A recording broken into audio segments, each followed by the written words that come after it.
And today we are talking about most misunderstood generation, that is Gen Z. It's not a mock story.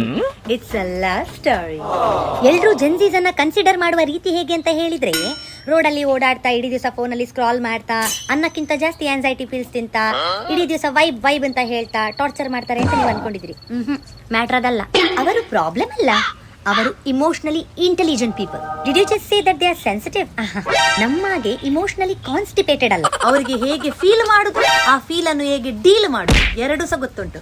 ನಮ್ಮಾಗೆ ಎಲ್ಲ ಒಳಗಿಟ್ಕೊಂಡು ಇದು ಮಾಡುದಿಲ್ಲ. ಅವರು ಮುಸುಂಟಿಗೆ ಹೇಳಿ ಕಕ್ಕಿ ಹೋಗ್ತಾರೆ.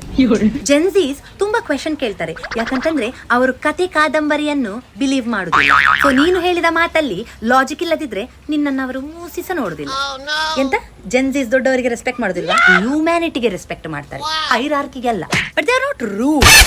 ನಮ್ಮಾಗೆ ದೊಡ್ಡವರು ಬಾಡಿ ಶೇಮಿಂಗ್ ಮಾಡಿದ್ರು ಕೇಳಿಸ್ಕೊಂಡು ಹತ್ಕೊಂಡು ಮಮ್ಮಿ ಹತ್ರ ಬಂದು ಹೇಳಿ ಆ ತರದೆಲ್ಲ ಕೆಲಸ ಮಾಡುದಿಲ್ಲ. ಮೂಸುಂಟಿಗೆ ಹೇಳಿ ಬರ್ತಾರೆ ಆಗದಿದ್ರು. ಮತ್ತೆ ದೊಡ್ಡವರು ತುಂಬಾ ಚಂದದಲ್ಲಿ ಅವ್ರ ಹತ್ರ ಮಾತಾಡಿದ್ರೆ ಉಂಟಲ್ಲ, ಇವರು ಅವರ ನಾಯಿಗೆ ಸಹ ಊಟ ಹಾಕ್ತಾರೆ, ಇವರಿಗೆ ಇನ್ಸ್ಟಾಗ್ರಾಮ್ ಸಹ ಕಳಿಸ್ತಾರೆ, ರೀಲ್ಸ್ ಒಟ್ಟಿಗೆ ಮಾಡ್ತಾರೆ ಅಂತ ಒಳ್ಳೆ ಮಕ್ಕಳು.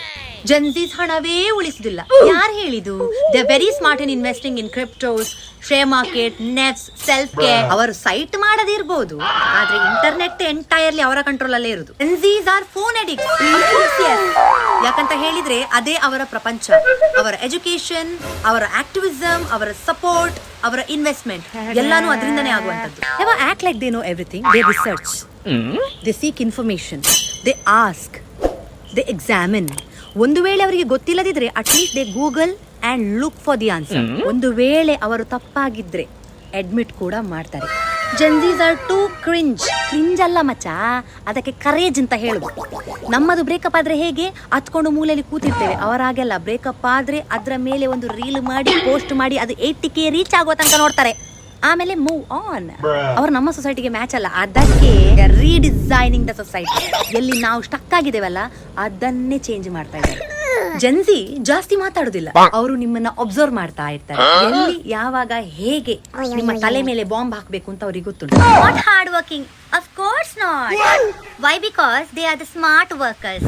ಕೊಲ್ಯಾಪ್ಸ್ ಆಗುವ ರೇಂಜ್ ತನಕ ವರ್ಕ್ ಮಾಡಬೇಕು ಅಂತ ಎಲ್ಲಿ ಸಹ ಬರ್ದಿಲ್ಲಲ್ಲ, ನಾವಲ್ಲ ಮಾಡುದು ಬಾಸ್ ಅನ್ನು ಇಂಪ್ರೆಸ್ ಮಾಡ್ಲಿಕ್ಕೆ. ಗಡಿ ಜಾಬ್ ಚೇಂಜ್ ಮಾಡ್ತಾ ಇರ್ತಾರೆ, ಯಾಕಂದ್ರೆ ಅವರಿಗೆ ಗ್ರೋತ್ ಬೇಕು. ಜಾಬ್ ಸೆಕ್ಯೂರಿಟಿ ಬೇಡ, ಅವರಿಗೆ ವ್ಯಾಲ್ಯೂಸ್ ಬೇಕು, ಅವರಿಗೆ ರೆಕಗ್ನಿಷನ್ ಬೇಕು. ನಮ್ಮಾಗೆ ಸಂಬಳ ಬರ್ತಾ ಉಂಟಲ್ಲ, ಕೂತ್ಕೊಂಡು ಕೆಲಸ ಮಾಡುವ ಆ ಕ್ಯಾಟಗರಿಗೆ ಬೀಳುದಿಲ್ಲ. ಮನುಷ್ಯರಿಗಿಂತ ಆನಿಮಲ್ಸ್ಗೆನೇ ಮಹತ್ವ ಜಾಸ್ತಿ. ಕೊಡ್ಲಿಕ್ಕೆ ಇಬ್ಬರಿಗೆ ಸಹ ಮಹತ್ವ ಕೊಡ್ತಾರೆ, ಪ್ರಾಣಿಗಳಿಗೆ ಬೆನ್ನಿಗೆ ಚೂರಿ ಹಾಕ್ಲಿಕ್ಕೆ ಗೊತ್ತಿಲ್ಲಲ್ಲ. ಸ್ವಲ್ಪ ಅಧಿಕ ಪ್ರಸಂಗ ಜಾಸ್ತಿ ಮಾತ್ರ ಅವರಿಗೆ. ಯಾಕಂತಂದ್ರೆ ನಮ್ಮ ಜನರೇಷನ್ಗೆ ಬಾಯಿಗೆ ಬೀಗ ಹಾಕಿದೆಲ್ಲ, ಅದು ಮಾಡಬಾರ್ದು, ಇದು ಹೇಳ್ಬಾರ್ದು. At least they are talking. Justice ಎಲ್ಲ ಕೇಳಿದು, ಆಸ್ತಿ ಕೇಳಲಿಲ್ಲಲ್ಲ. ಸಿಂಪಲ್ ಆಗಿ ಹೇಳ್ಬೇಕು ಅಂತಂದ್ರೆ ಒಂದು ಸೆಲ್ಫಿ ತೆಗಿಲಿಕ್ಕೆ ಗೊತ್ತಿಲ್ಲ, ನಾವು ಹಾಕುವ ಮುಂಚೆ ಒಂದು 100 ಸರಿ ಎಡಿಟ್ ಮಾಡಿ ಹಾಕ್ತೇವೆ. ಆದ್ರೆ ಅವರಾಗೆಲ್ಲ ಒಂದು ಸೆಲ್ಫಿ ತೆಗ್ದ್ರ ಬ್ಲರ್ ಅಂತ they don't care, they just post. Too realistic. Gen Z ಹತ್ರ ಎಂಟೈರ್ ಶಿಪ್ ಯಾರ್ಡೇ ಉಂಟು. ಸಿಚುವೇಶನ್ಶಿಪ್, ರಿಲೇಶನ್ಶಿಪ್, ಗೋಸ್ಟ್ಶಿಪ್, ಎಕ್ಸ್ಟೇಷನ್ಶಿಪ್, ಡ್ರೈಶಿಪ್ ಅಂಡ್ ವಾಟ್ ನಾಟ್.